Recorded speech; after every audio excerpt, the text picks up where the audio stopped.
I was a freelancer for about 3 years, which is a fancy way of saying unemployed. I did graphic design, blogging, YouTube videos, stand up comedy, and writing, which are 5 fancy ways of saying unemployed. But still, I had a social life, so I would constantly meet new people who would then ask what it was that I did. The answer was always some variation of, oh, this and that, or I do graphic design mostly, but also other things, or whatever. I felt awkward and I could see that people were unsatisfied with the answer. When people ask you what you do, they're expecting a clear, short answer. The one thing you do which somehow defines you.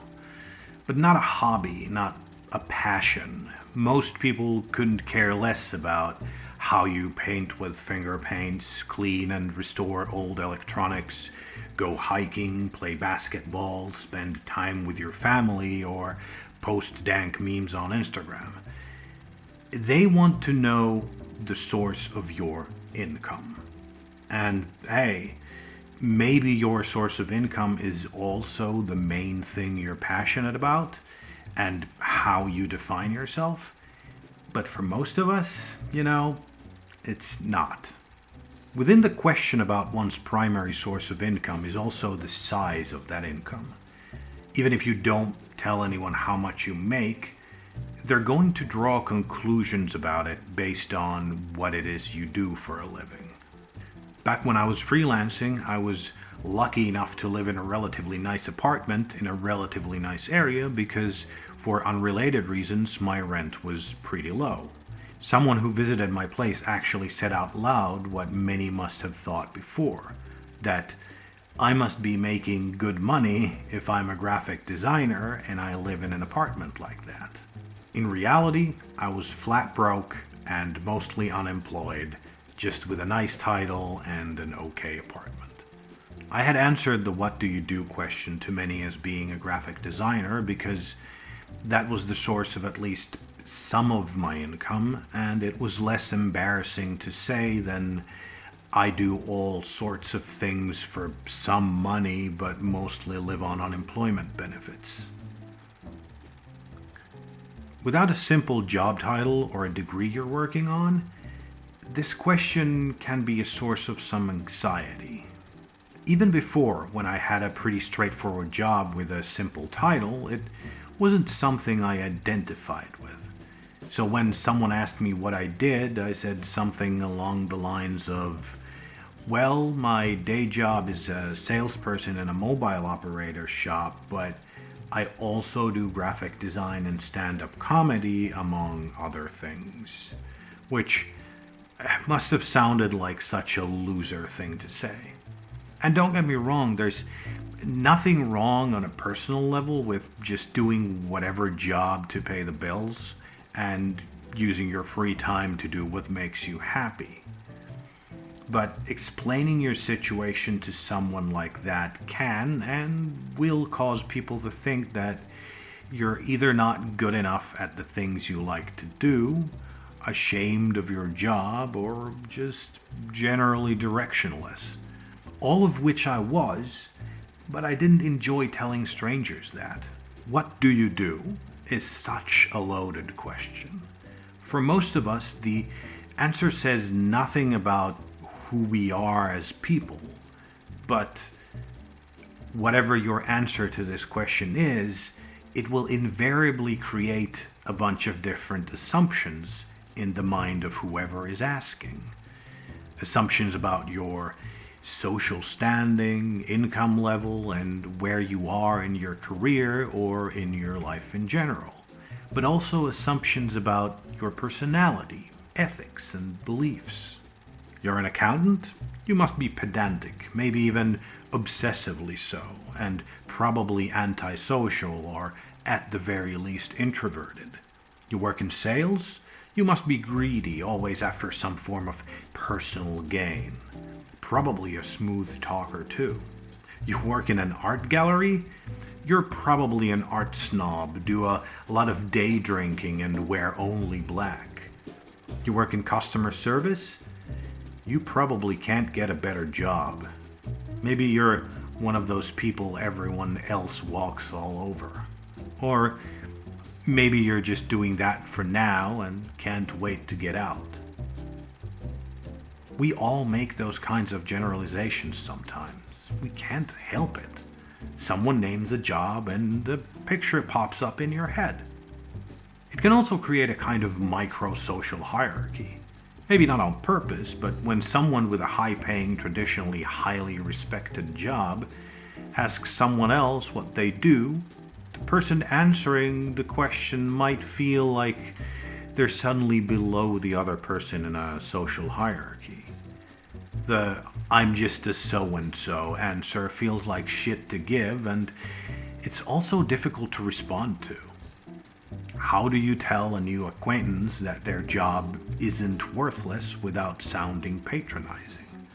You can't, so you just stand there trying to smile like an idiot. There's also a big discrepancy between trusted and well-paid jobs. According to a 2015 study by GfK, people seem to trust most in firefighters, nurses, teachers, and doctors. Mostly low-wage jobs with a focus on public safety and health, doctors being the only profession with traditionally higher pay. These jobs are crucial for society to function and for people to live healthy and safe lives. They require rigorous training and risking one's life for others, or years of education and enormous responsibility over people's lives. Yet, even doctors, the highest paid people in the group, only land them securely in the middle class. At the bottom of the most trusted list were politicians, insurance brokers, ad executives, and lawyers. All jobs that bring in the big bucks, often by destroying social value. In a 2009 report by the New Economics Foundation, there's a formula determining the social value of different professions, as in how many pounds worth of social value is created or destroyed for 1 pound of income. For example, hospital cleaners create 10 pounds of social value for each pound they make, and waste recycling workers create 12. At the other end of the spectrum, for each pound they earn, bankers destroy 7, ad executives destroy 11, and tax accountants destroy 47 pounds of social value. Politicians aren't even on that list, but you know where they would land on that spectrum. I have no data on that, of course, just like I have no data on where those numbers would be now, 12 years later. But something tells me that chasm has only gotten wider, especially with the pandemic, during which waste workers and hospital cleaners have risked their lives by working as before, while the aforementioned value destroyers take Zoom meetings in their underwear and start drinking at 2 in the afternoon. While professions like ad executives or insurance brokers aren't very trusted, for good reason, we shouldn't be too quick to judge the individuals in those jobs. While the social value destroyers have their fair share of sociopaths in their ranks, most of them are just like everyone else, trying to get ahead, to provide for their families, and to succeed according to the definition of success that has been hammered in their heads by our society. They might rather be teachers, but if they want to make sure their kids get the best education, a teacher's salary can't get them there in most countries. It seems then that there is no good answer for what do you do. Our society assigns roles to us based on what we do for a living and pits people against one another by rewarding those who are willing to sell their souls for profit and abusing and discarding those whose desire to be useful or good outweighs their desire for economic security. The shortest straw gets pulled by those who don't even have those options, and simply have to sell their labor to the rich for pennies and don't even get the respect public servants do. Any answer to the question, "What do you do?" can, depending on the asker, lead to judgment, pity, or dismissal. Should we just stop asking the question then? Well, maybe. The real problem isn't in the question itself. The problem is in the expectations people have when they ask it, and in the attitudes people have towards different occupations, fields of study, and especially non-traditional answers to the question. People get pretty thrown if they ask you what you do and you say that you're just a dreamer forging a path of love through the great grayness of modern life. Or if you say you're unemployed. People get uncomfortable with that.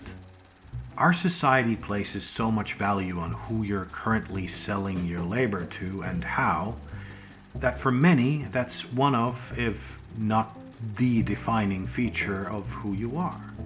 You are your job. If you don't have a job, a lot of people don't know what box to put you in, and that confuses them. At the very least, if you can't name a job, you should say that you're a stay-at-home parent or a student. Because in capitalism, our value as human beings is inextricably linked to what value we produce for the economy. What do you do is not really a question about who you are. It's a question about what type of commodity you are. Your value as a person correlates with your value as a commodity. If you're unemployed, our society sees you as a net loss.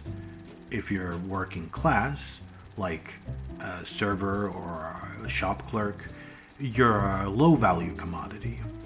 If you're middle class, like a middle management type or some kind of specialist, you're a slightly higher value commodity. You will remain a commodity unless you become a capitalist, which you probably won't. If you work a job today, chances are you'll be working a job 10 years down the line.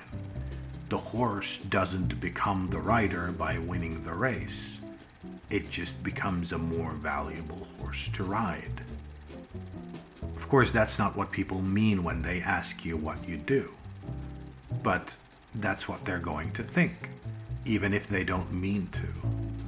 They're going to make assumptions about what kind of a person you are and place you somewhere in the social hierarchy in their head.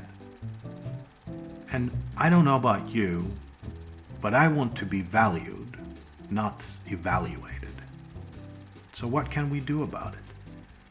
Maybe start by asking people different kinds of questions when trying to get to know them.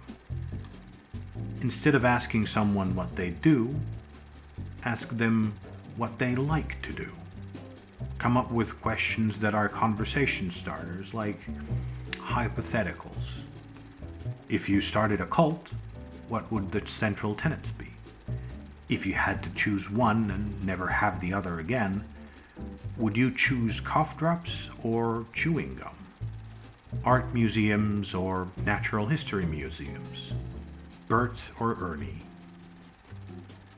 I don't want this to turn into a guide for successful conversations with strangers by the least qualified person ever, so let me just end this video with this.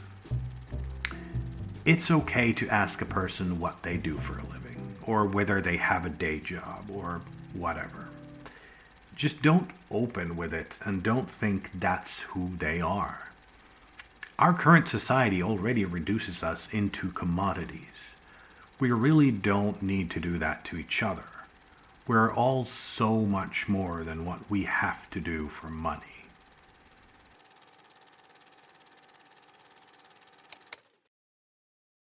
Hey, I am terrible without a teleprompter, as you can clearly see right now, but this video was made using prompter.me, which is a free open source web-based teleprompter app that I myself designed and my friend Richie developed. And it's just, oh, god damn it. But please, okay. Please, okay. If you make videos on YouTube or whatever, if you create this kind of content, or even just give speeches, please go and check it out. So yeah, go to prompter.me in your web browser. So the app, you can use your phone as a remote control. And yeah, it's a great little app, and hopefully people will find it useful. I certainly have, as you can probably tell by how many cuts there are in this little end bit. Because I can't form sentences without a teleprompter. The algorithm is forcing me to say, the algorithm is forcing me to say, like, share, subscribe, and click the bell icon for notifications. I think that's the whole. Comment the word banana in the comments if you watched up to this point.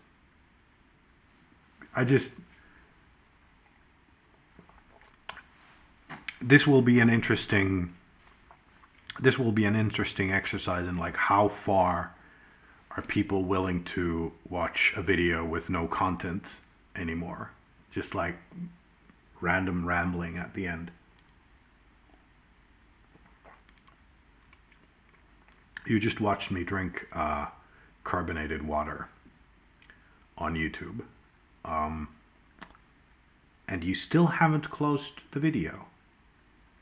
And if you watched up until here, comment Apple. No, that's a brand name.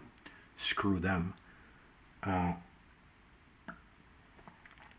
about the word avocado? Comment in the comment section. Say the word avocado to let me know that you watched all the way here.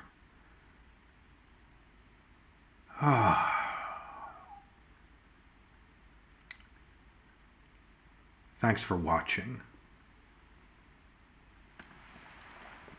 No, really, thanks for watching.